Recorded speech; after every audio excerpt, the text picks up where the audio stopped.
Olá, está no ar mais uma edição do Link CNJ. Aqui você acompanha assuntos da justiça que impactam o seu dia a dia em reportagens e conversas exclusivas com personalidades do mundo jurídico. E hoje vamos falar do Pacto pela Equidade Racial, lançado recentemente pelo Conselho Nacional de Justiça. O pacto volta a colocar os direitos humanos no centro das preocupações do CNJ. Para isso, promove ações de equidade, inclusão, combate e prevenção ao racismo.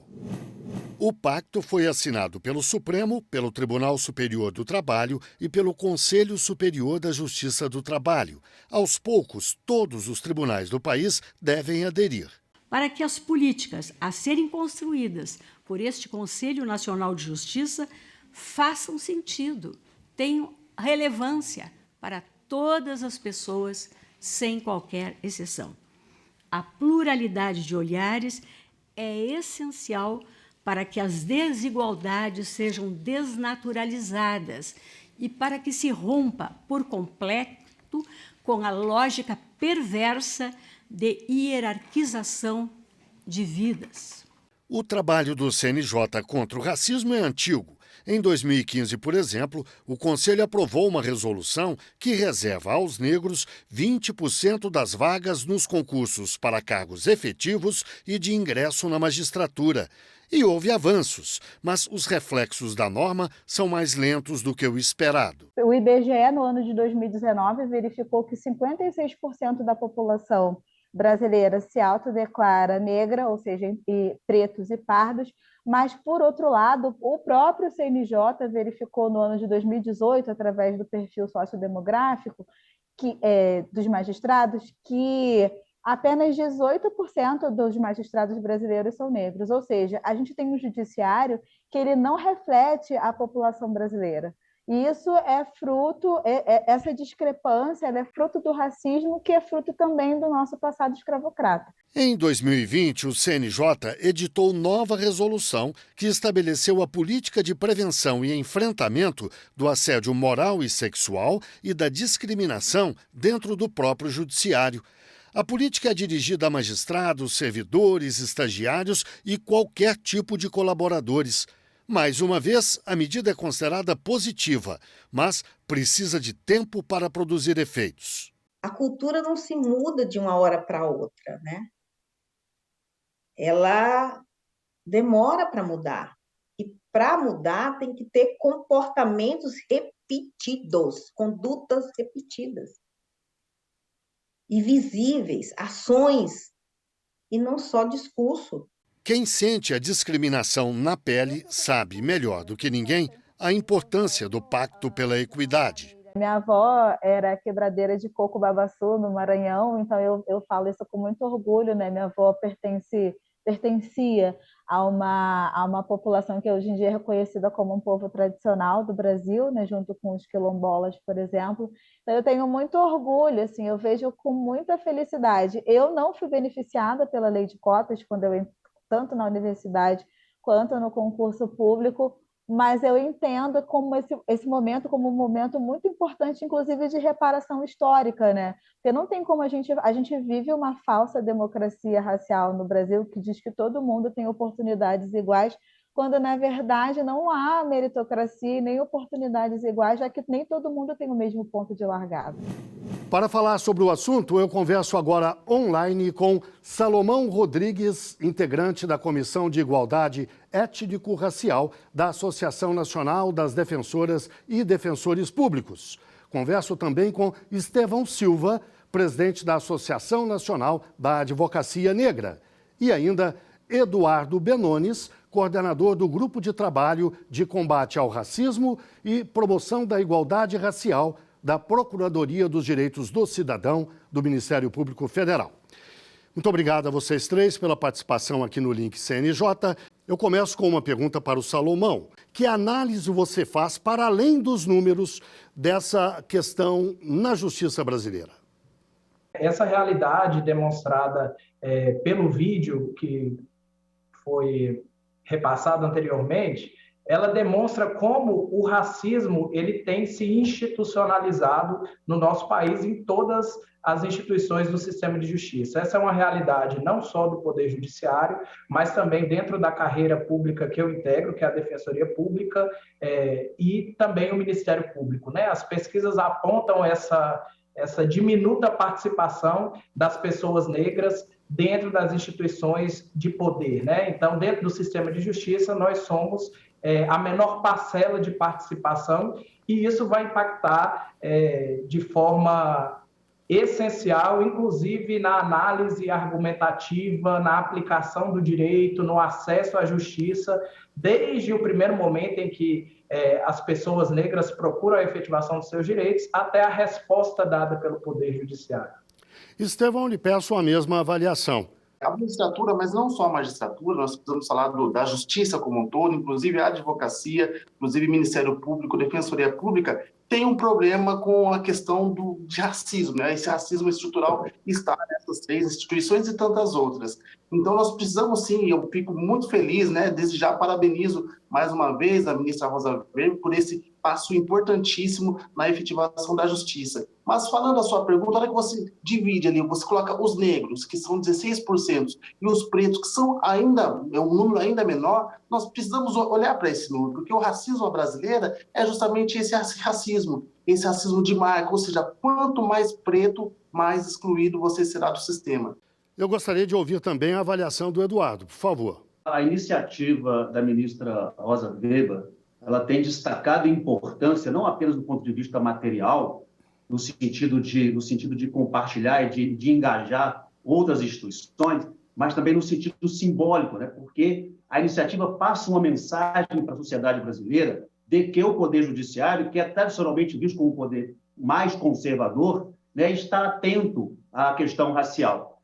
Por isso, eu reputo que é o momento certo para a gente fazer crescer essa pauta, né? A gente trazer para o debate público as questões com novas roupagens, a questão das cotas, a questão da meritocracia, porque a meritocracia numa sociedade tão desigual como a sociedade brasileira não funciona, né? Então, eu acho que o CNJ e a ministra Rosa Weber dão um passo importantíssimo no sentido de que a gente reconstrua a agenda racial no Brasil. Salomão, você falou do racismo que se manifesta em todos os ramos da justiça, em todos os cantos do sistema de justiça.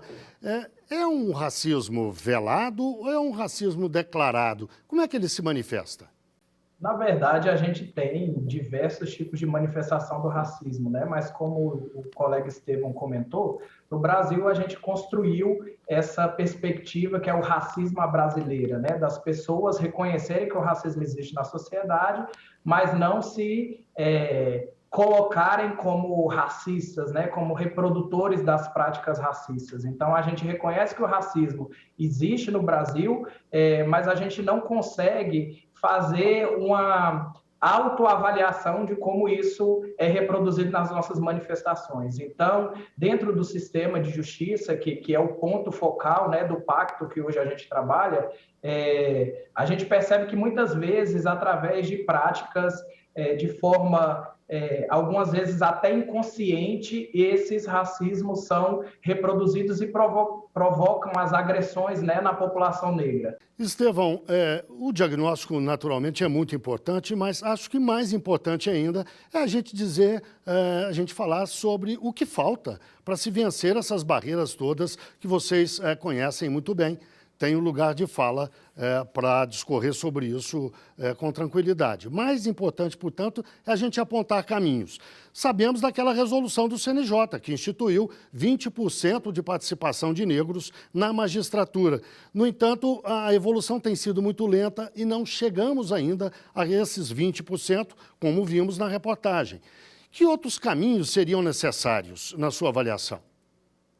Importante a sua pergunta. É justamente isso que o movimento negro e os diversos órgãos vêm atendendo e vêm denunciando há muito tempo.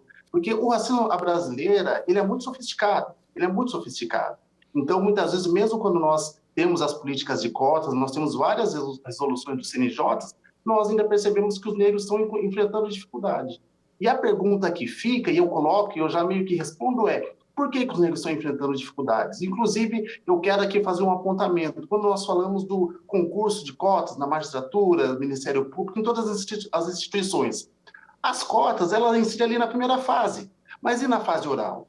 É justamente na fase oral aonde o racista, seja ele quem for, ele pode ali, de uma maneira muito sofisticada, apontar ali, fazer a exclusão mais uma vez. Então, o negro passa na primeira, na segunda fase, chega na terceira, na quarta fase, a fase oral, ele acaba não passando. Então, nós precisamos, como o racismo é sofisticado, o combate a ele também precisa ser sofisticado. Eu acho que embora muito louvável a atuação do CNJ no sentido desse pacto nacional, a gente precisa alargar esse pacto para incluir um pacto pela educação, né? A gente precisa reconstruir o Estado social, fortalecer o Estado fiscal, né? Assim, combater a sonegação e a evasão de impostos, para que a gente fortaleça o Estado social e forneça um ensino público de qualidade. Somado a isso, o sistema de cotas, né? Porque, como eu disse, se você faz uma sociedade meritocrática, onde alguém alcança os postos mais altos,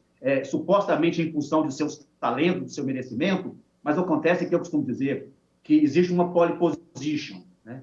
Os negros largam lá atrás. Você corre, se cansa, né, para chegar no local de partida e, portanto, dificilmente você chega à chegada. Dificilmente você consegue ganhar a bandeirada final se tornando um juiz, um advogado ou um defensor público, né? Eu tenho certeza que as nossas trajetórias aqui devem refletir bem isso, as escolhas que fizemos, as renúncias que temos que fazer para que um de nós alcance esses postos.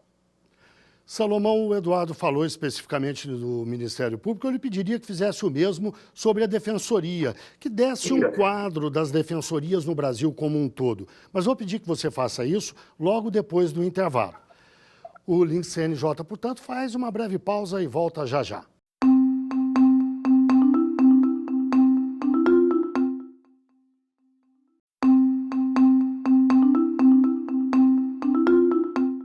O Link CNJ está de volta. Hoje falamos do Pacto pela Equidade Racial, lançado recentemente pelo Conselho Nacional de Justiça. Os nossos convidados são Salomão Rodrigues, integrante da Comissão de Igualdade Étnico-Racial da Associação Nacional das Defensoras e Defensores Públicos. Ainda Estevão Silva, presidente da Associação Nacional da Advocacia Negra. E, por fim, Eduardo Benones, coordenador do Grupo de Trabalho de Combate ao Racismo e Promoção da Igualdade Racial da Procuradoria dos Direitos do Cidadão do Ministério Público Federal. No bloco anterior, Salomão, eu deixei uma pergunta no ar para que você respondesse agora. Como é o quadro na Defensoria Pública, de uma forma geral, Brasil afora? É semelhante ao do Ministério Público? As barreiras são as mesmas? A estratégia para se vencer essas barreiras deveriam ser as mesmas? Diferente da magistratura? Como seria na sua avaliação?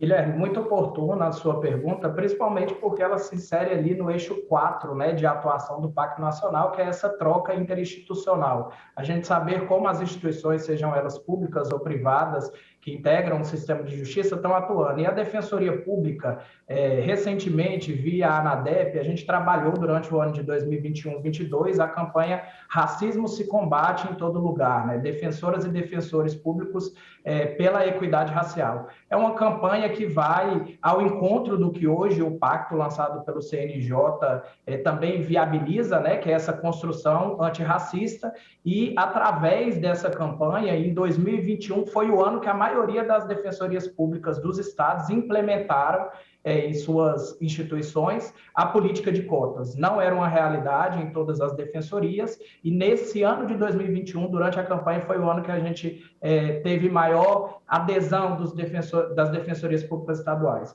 Mas mais importante do que só implementar a política afirmativa de cotas, a Defensoria Pública tem tentado, inclusive isso é objeto da Carta da Bahia, onde os defensores e as defensoras públicas gerais federais dos estados se reuniram e firmaram o compromisso em garantir também que, além das cotas para ingresso, não só de defensores, como servidores e estagiários da Defensoria Pública, também as comissões examinadoras dos concursos observassem esses critérios de equidade, tanto de gênero e raça, como também a promoção dentro das escolas de Defensoria Pública de cursos que promovam a concessão de bolsas a esses candidatos, né? O Eduardo tocou aí num ponto sobre a questão da educação, e a gente sabe da dificuldade de acesso da população negra, tanto à educação básica quanto à educação superior, apesar de existir já política de cotas, por exemplo, no sistema educacional público, né, nas universidades federais. Então, fomentar esse tipo de programa e convênio institucional é essencial para a gente reduzir essas desigualdades, lembrando que também, a par da população negra, quando a gente fala sobre o antirracismo, esse pacto de equidade étnico-racial, a gente tem que lembrar de outros grupos vulnerabilizados, como por exemplo, as comunidades tradicionais, os povos indígenas, as populações quilombolas, que também já fazem parte de política de cotas em algumas instituições, como, por exemplo, aqui na Defensoria Pública do Estado de Goiás. Estevão, é exemplo do que fez o Salomão. Eu pediria que você apontasse questões práticas, propostas que pudessem caminhar no sentido da equidade. Você até citou no bloco anterior algo que você chamou, não me lembro se a palavra que você usou foi sutileza, foi sofisticação, me lembrei. Há um determinado momento do concurso para a magistratura em que o candidato fica frente a frente com o examinador, é a prova oral, e você disse que neste momento, muitas vezes o racismo se manifesta de uma forma sofisticada. Como é que se vence essas sutilezas, essas coisas difíceis de pegar? Dá para se estabelecer regras que possam evitar um caso de racismo? Quem mais entende dessas sutilezas, que elas existem o tempo todo, são as pessoas negras. Eu sempre digo com relação também ao assédio moral. Ninguém melhor do que uma mulher para falar quando que aquele homem olhou com o olhar lascivamente, quando que ocorreu esse assédio e quando não ocorreu. A situação do racismo é a mesma coisa, e eu afirmo isso. Às vezes, em um aperto de mão, o negro consegue perceber. Então, quando você traz a população negra para participar desse combate, para apontar medidas, ali nós estamos fazendo a transformação. Essa questão da quarta fase, da prova oral, é uma questão essencial. É uma questão essencial. Talvez ali nós podemos avançar um pouco mais, que é de deixar aquelas vagas cativas. Porque uma das coisas que estão acontecendo nos diversos concursos se cumpriu ali as cotas, ótimo. Se não cumpriu, o concurso segue. E ali, muitas vezes, o concurso segue. E as pessoas negras não são contempladas. Então, se houver essas vagas são cativas. Se elas não forem preenchidas por negros, elas não serão preenchidas. Se nós enfrentarmos dessa maneira, eu acredito que nós vamos avançar muito, porque ali sim eles irão entender que aquelas vagas precisam ser preenchidas pela população negra. Talvez, na questão da prova oral, levantada pelo Estevão, eu sou partidário de que simplesmente não faz nenhum sentido que o Brasil continue a ter fase de prova oral e concurso. Isso já não faz nenhum sentido. Né? Eu acho que não tem como remediar isto frente à questão do racismo. A questão é simplesmente ter coragem para enfrentar isso legislativamente e acabar com o concurso, que não só serve, na verdade, para isso. Ainda mais nós que temos esse racismo dito estrutural. Talvez o examinador, né, conscientemente, ao nível da sua consciência, ele não vai deixar ou ele não vai praticar nenhum ato racista na sua condição. Mas exatamente porque o racismo está instilado, né, a estrutura é racista, a estrutura favorece o racismo, é que eu tenho preocupação. Então, talvez a prova oral está na hora de, inclusive, acabar. Então, essa questão da representatividade, e aí sim, a mulher ela vai ter duas dificuldades, por quê? Porque ela já é minoria por ser mulher, e a mulher negra, somente uma colega se declarou preta ao CNMP, preta, algumas pardas, ao CNMP em 2020, que são esses dados que eu estou lendo para vocês. Uma mulher no MPF. Então, a gente precisa criar esses espaços, esses locais de fala, nesses locais privilegiados, nesses centros de poder, nesses centros de produção das gramáticas que regem o país. Salomão, na Defensoria, vocês têm uma discussão acumulada sobre essa questão da mulher? As mulheres negras também são minorias dentro do grupo de mulheres que compõem as defensorias públicas do país. Então, isso tem sido um enfoque dado, principalmente nessa perspectiva das intersecções de opressão que as mulheres sofrem no nosso país. Pensadoras negras como Lélia Gonzalez, Beatriz Nascimento, Carla Cotirene, têm levantado essa perspectiva da interseccionalidade, que é quando as mulheres sofrem, né, por diversas vias as opressões e, portanto, têm mais dificuldade de acesso, e uma das perspectivas de alteração é colocá-las em locais de poder, em locais de gestão, né? Eu acho que essa é uma outra perspectiva que a Defensoria Pública tem tentado, seja perante as associações, seja perante dentro da própria administração superior das defensorias públicas, dos conselhos superiores, essa composição ser também completada pelas mulheres negras, ainda que elas hoje componham a menor parcela de gênero, né, feminino dentro da nossa instituição. Apenas para registro, eu quero lembrar aqui dos últimos 4 programas do Link CNJ, 3 trataram da questão das mulheres, questão da violência, presença nos espaços de poder, discriminação de uma forma geral. Então, o Link CNJ não se esquece de dar lugar de fala às mulheres. Mas, de qualquer maneira, hoje nós não poderíamos deixar de fazer essa abordagem, mesmo que não haja nenhuma delas entre nós. E bem, nós chegamos ao fim da nossa entrevista. Eu quero agradecer muito a participação do Salomão Rodrigues, integrante da Comissão de Igualdade Étnico-Racial da Associação Nacional das Defensoras e Defensores Públicos. Agradecer ainda ao Estevão Silva, presidente da Associação Nacional da Advocacia Negra, e ao Eduardo Benones, coordenador do Grupo de Trabalho de Combate ao Racismo e Promoção da Igualdade Racial da Procuradoria dos Direitos do Cidadão do Ministério Público Federal. Muito obrigado aos 3 e o Link CNJ agora dá notícias da Justiça. Vamos fazer um giro pelos estados e pelos tribunais do país. O CNJ julgou 875 processos em 41 sessões plenárias neste ano. Com isso, o Conselho atingiu o percentual de 87% de processos julgados em relação ao número de distribuídos. Os processos tratam, por exemplo, da defesa dos direitos humanos, do enfrentamento da violência contra a mulher e da busca pela equidade no acesso à justiça.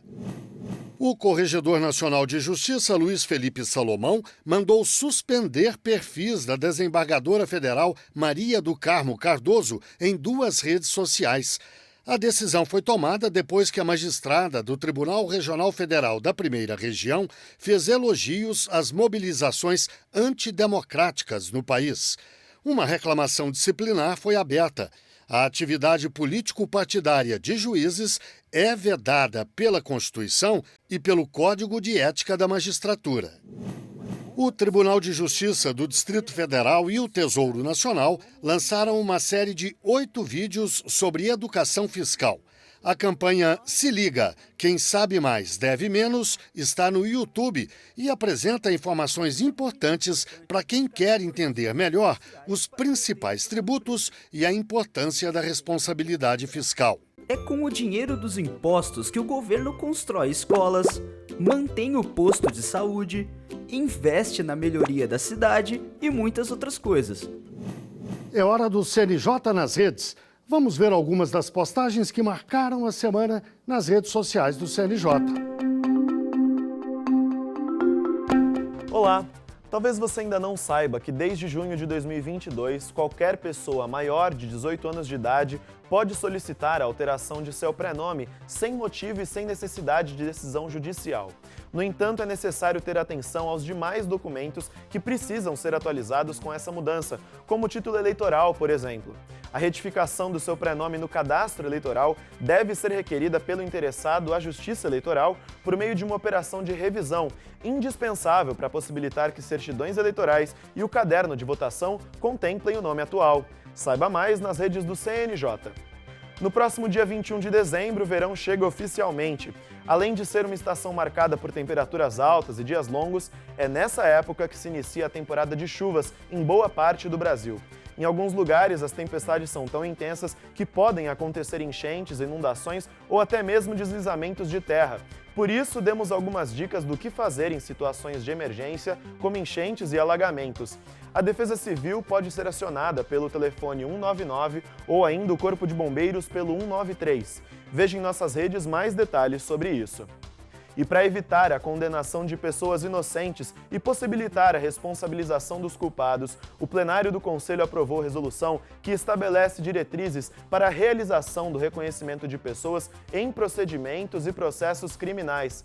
O ato normativo foi resultado do grupo de trabalho que reuniu especialistas no tema e desenvolveu estudos e procedimentos a serem observados pelo Poder Judiciário.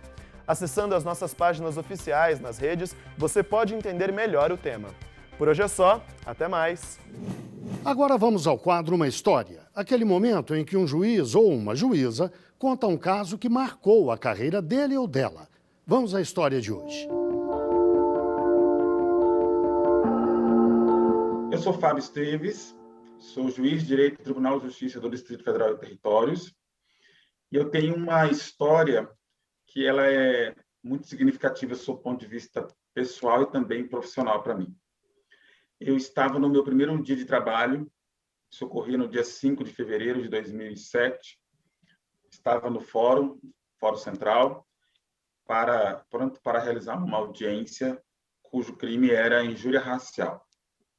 No dia, a minha família estava toda em Brasília, porque era ainda minha primeira semana de trabalho, e a sala de audiência já estava cheia de pessoas. Quando lá chegamos, tanto meu irmão ficou por lá de fora da sala, aguardando a próxima audiência. Eu me recordo que um advogado estava ali já próximo à mesa da audiência e ele se retirou da sala por algum momento. E lá, do lado de fora da sala, ele então conversou com o seu assistente, seu estagiário, e ali ele expressou que estariam eles com muita dificuldade, ele usou a expressão abre aspas, ferrados, fecha aspas, porque quem iria julgar o processo era um negrinho. E, nesta ocasião, meu irmão se identificou, disse que o juiz era o irmão dele, ele, então, entrou na sala de audiência rapidamente, recolheu seu material e deixou a sala de audiência novamente, sem nada dizer, e nunca mais voltou para que a gente fizesse aquela audiência que era sobre a injúria racial. Na época, eu não cheguei a tomar nenhuma providência da instituição, nem outro tipo de providência, mas aquilo me chocou muito porque talvez tenha sido um dos atos que mais tenha me feito tomar consciência racial e tomar uma consciência racial no meu ambiente de trabalho, né? Significava que ser juiz não significava, ser juiz não alterava em nada o meu pertencimento racial. Pelo contrário, que neste espaço só estava começando uma luta, né? Estava começando a minha trajetória e também começava uma luta sobre a minha existência e resistência como um homem preto, um juiz preto, neste espaço de poder, nesse espaço do judiciário. Mas, ao mesmo tempo, também foi um aprendizado muito grande e daquilo startou um tanto de outras coisas, né? Deflagrou tanto de outras questões, como, por exemplo, a minha discussão, a proposição, né, de minha parte para que o judiciário discutisse a questão racial, e isso foi sendo desenvolvido até que, em 2016, por exemplo, eu tive a honra de ser cofundador do Encontro Nacional de Juízes e Juízas Negros, posteriormente do Fórum Nacional de Juízes contra o Racismo e toda forma de discriminação, uma iniciativa premiada, inclusive, pela sua capacidade de discutir a questão no âmbito do judiciário, gerar acesso para outras pessoas. Eu me sinto hoje uma pessoa extremamente feliz, realizada profissionalmente. Claro que eu quero ainda muito mais em termos de igualdade, eu quero muito mais pluralidade, eu quero mais democracia, democratização desse poder judiciário, mas hoje eu me sinto extremamente feliz por, nesses 16 anos, a gente ter tido a sensibilização do judiciário e a atenção de muita gente para poder construir um espaço justo, um espaço igualitário e um espaço diverso. Bem, chegamos ao fim de mais um Link CNJ. Muito obrigado a você que esteve com a gente até agora e até o próximo programa.